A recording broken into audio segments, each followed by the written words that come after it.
स्वाति, मुझे लग रहा है कि मार्केट्स वोलेटाइल रहेंगे और हालांकि आज देखिए both FIIs as well as domestic funds ने पॉजिटिव बिकवाली की है इसमें, लेकिन कोफोर्स का भी डील हो गया है, तो सही मायने में ये कितने पॉजिटिव है वो हमको देखना पड़ेगा।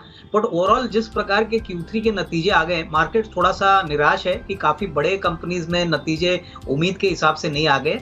तो मेरे ख्याल से at least in the near term obviously markets volatile रहेगा।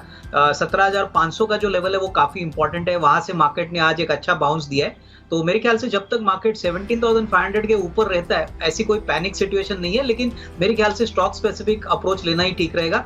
ओवरऑल इंडेक्स की बात करें तो मुझे लग रहा है कि आने वाला हफ्ता में डेफिनेटली आपको ज्यादा वोलेटिलिटी देखने को मिलेगी, तो इंडेक्स से ज्यादा स्टॉक स्पेसिफिक पे फोकस करें, यही इन्वेस्टर्स को राय रहे। स्वाति, लॉन्ग टर्म पिक के लिए हमको एक लुब्रिकेंट कंपनी पसंद है जो काफी वेल नोन है और कंपनी का नाम है gulf oil lubricants limited. Company ने हाल ही में अपने तीसरे तिमाही के नतीजे डिक्लेयर किए, बहुत ही अच्छे नंबर्स डिक्लेयर किए। पहले फर्स्ट 9 मंथ्स की बात करें जो FY23 का रनिंग ईयर है, वहां पे मुनाफा करीबन 30-35% बढ़ा है, ऑपरेटिंग प्रॉफिट करीबन 20-25% बढ़ा है, और अगर हम कंपनी का प्रॉफिट आफ्टर टैक्स देखें तो ये भी अच्छी तरह से 170 करोड़ हो गए। तो कहीं ना कहीं मार्केट में उम्मीद है कि commercial vehicle, passenger car, two wheelers के सेगमेंट ग्रोथ, OEM ग्रोथ अच्छा होने के कारण इनको भी बेनिफिट मिल रहा है। हालांकि देखिए इन्होंने जरूर कहा है कि थोड़ा सा रॉ मटेरियल खर्चा बढ़ा है, लेकिन ओवरऑल आने वाले 6 to 12 मंथ्स का अगर आउटलुक ले तो काफी अच्छा है। हमको लग रहा है कि इस साल कम से कम 47-48 रुपीज की अर्निंग्स आएगी और उसके बाद करीबन 54-55 रुपए की अर्निंग आने की अपेक्षा है। वैल्यूएशन बहुत ही सस्ते हैं और जिस कंपनी में कर्जा नहीं है, जिस कंपनी में हर साल 200 करोड़ की कैश फ्लो जनरेट होती है और ROE करीबन 20-23% है, मुझे लग रहा है वैल्यूएशन बहुत अट्रैक्टिव है। 12 से 15 महीने की अवधि की अगर कोई इस लेवल से निवेश करता है तो करीबन 575-600 का टारगेट प्राइस पॉसिबल है। तो ये मेरी तरफ से एक वैल्यू पिक रहेगा जो निवेशकों को डेफिनेटली इसका फायदा उठाना चाहिए। मुझे लग रहा है टाइम पीरियड इन्होंने बहुत छोटा प्लान किया है, लेकिन फिर भी मैं कहूंगा कि अशोक लेलैंड में अच्छी खासी तेजी आपको देखने को मिल सकती है, क्योंकि ओवरऑल कमर्शियल व्हीकल मार्केट बहुत तेजी से बढ़ रहा है, करीबन 25-30% का ग्रोथ इस साल आने की अपेक्षा है। तो यहाँ पे मुझे लग रहा है कि अगर ये 6 to 12 मंथ्स का टाइम फ्रेम लेते तो 175-180 का एक टारगेट प्राइस मिल सकता है, तो अशोक लेलैंड में पोजिशन होल्ड करे। रही बात मैप में इंडिया की, तो मुझे लग रहा है कि ये एक लॉन्ग टर्म इन्वेस्टमेंट रहना चाहिए, क्योंकि देखिए ये इंडिया की एक ऐसी कंपनी है जो मैप्स डिजाइन करती है और गूगल को भी टक्कर देती है, और कंपनी के जो तीसरे तिमाही के नंबर आ गए, बहुत ही अच्छे नंबर्स आ गए। तो यहाँ पे नजरिया थोड़ा सा लंबा रखिए, यहाँ पे भी अच्छा मुनाफा इनको बनेगा, हालांकि थोड़ा सा टाइम फ्रेम लंबा करे। और हर्षा इंजीनियरिंग ये बेसिकली बेरिंग सेक्टर के लिए ज्यादातर अपने प्रोडक्ट सप्लाई करती है। ये भी पब्लिक इशू के बाद काफी फ्लेवर में स्टॉक था, लेकिन अभी थोड़ा सा बिकवाली का प्रेशर देखने को मिला है। हमको लग रहा है कि यहाँ पे डेफिनेटली अगर वो चाहे तो थोड़ा सा एवरेज भी कर सकते हैं, क्योंकि medium to long term prospects यहाँ पे अच्छा है, तो यहाँ पे बिल्कुल लॉस में ना बेचे। और फाइनली जो धर्मज कॉर्प है जो एग्रोकेमिकल कंपनी है, यहाँ पे हो सकता है कि थोड़ी सी प्रेशर आपको देखने को मिले, क्योंकि हाल ही में रिपोर्ट्स आ रहे हैं कि शायद इस साल का जो मानसून होगा वो इतना स्ट्रांग ना हो, और अगर ऐसा होता है तो definitely agrochemical companies including Dharmaj corp को दिक्कत होगी। तो यहाँ पे कोई भी उछाल अगर मिलता है तो यहाँ से निकल जाए। पे मेरी राय पॉजिटिव है। मैं समझता हूं कि अगर इनको सही मायने में अच्छा मुनाफा कमाना है तो RBL बैंक और IDFC फर्स्ट, ये दोनों ही बैंक्स को उनको मिनिमम 8 to 12 मंथ्स का नजरिया लेके होल्ड करना चाहिए। RBL बैंक ने भी काफी अच्छे नतीजे Q3 के लिए डिक्लेयर किए हैं, मैनेजमेंट की कमेंट्री भी अच्छी है। और IDFC फर्स्ट बैंक की बात करें तो इनका कासा रेशियो ऑलरेडी 50% हो चुका है, इनका जो नेट इंटरेस्ट मार्जिन है वो भी अच्छी तरह से बढ़ा है। प्लस अभी रिसेंटली IDFC जो इनका पेरेंट है, इन्होंने IDFC फर्स्ट में फ्रेश इक्विटी इन्वेस्टमेंट किया है, जिस बात का एक क्लियर एविडेंस है कि पेरेंट भी इस बैंक में अपना निवेश करना चाहती है, तो और कॉन्फिडेंस देने वाला मूव है।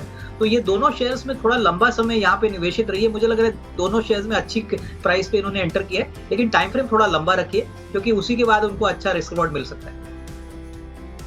देखिए स्वाति, मुझे लग रहा है कि देखिए नतीजे तो Q3 के काफी अच्छे आ गए, लेकिन इस कंपनी की सबसे बड़ी चैलेंज और दिक्कत है कि इनका जो मेन रॉ मटेरियल है रॉक फॉस्फेट, वो पूरी तरह से इंपोर्ट होता है, और जिस प्रकार से रुपया का डेप्रिसिएशन हो गया है, मेरे ख्याल से आने वाला साल इनके लिए काफी चैलेंजिंग रहेगा।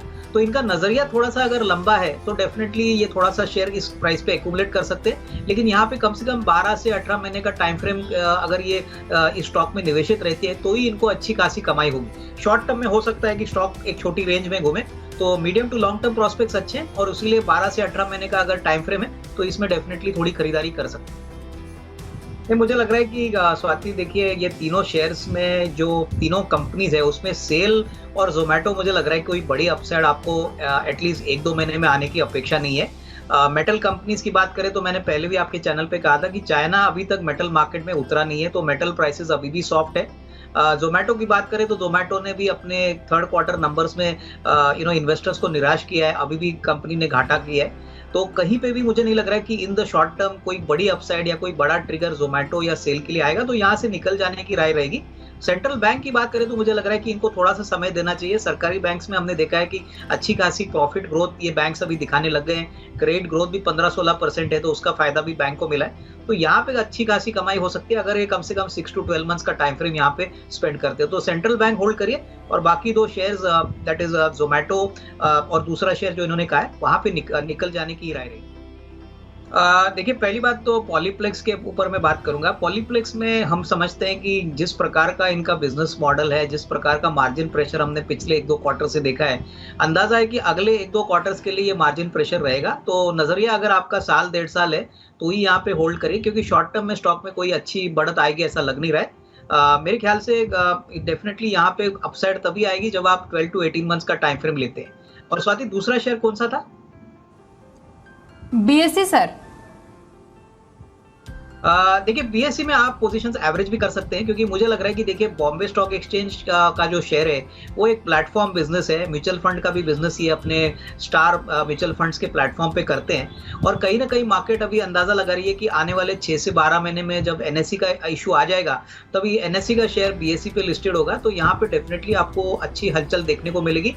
कैश फ्लोज अच्छे हैं, मोनोपोली स्टेटस है, और कहीं ना कहीं हमको लग रहा है कि इस लेवल से डाउन साइड पूरी तरह से प्रोटेक्टेड है। तो उन्होंने 800 रुपये में लिया है, मेरे ख्याल से यहाँ पे थोड़ा एवरेज करके ये कम से कम 12 to 15 मंथ्स का टाइम फ्रेम अगर रखते हैं तो यहाँ पे एक अच्छी खासी मुनाफा बनाने की स्ट्रेटेजी बनेगी। तो बीएससी में होल्ड करें, लेकिन मेरे ख्याल से दूसरा जो शेयर है वो वहाँ से डेफिनेटली कोई बड़ी अपसाइड आएगी ऐसा लगता नहीं है, तो वहाँ पे कोई दूसरी कंपनी में वो स्विच कर सकते हैं। स्वाति, अजंता सोया एक सोयाबीन मैन्युफैक्चरर है और ये कमोडिटी बिजनेस है, तो यहाँ पे लॉन्ग टर्म व्यू लेना थोड़ा मुश्किल वाली बात होती है, क्योंकि कहीं ना कहीं मार्केट ऐसी कंपनीज को हाई वैल्यूएशन या हाई पी मल्टीपल देता नहीं है।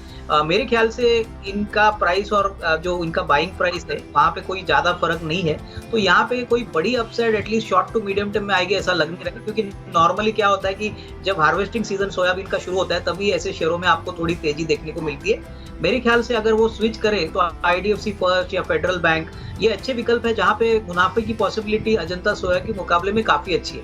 तो मैं इनको राय दूंगा कि स्विच करें, और आईडीएफसी फर्स्ट या फेडरल बैंक अगर ये निवेश करते हैं तो करीबन 15-20% की अपसाइड तो आपको एक साल भर में मिलने की अपेक्षा जरूर है।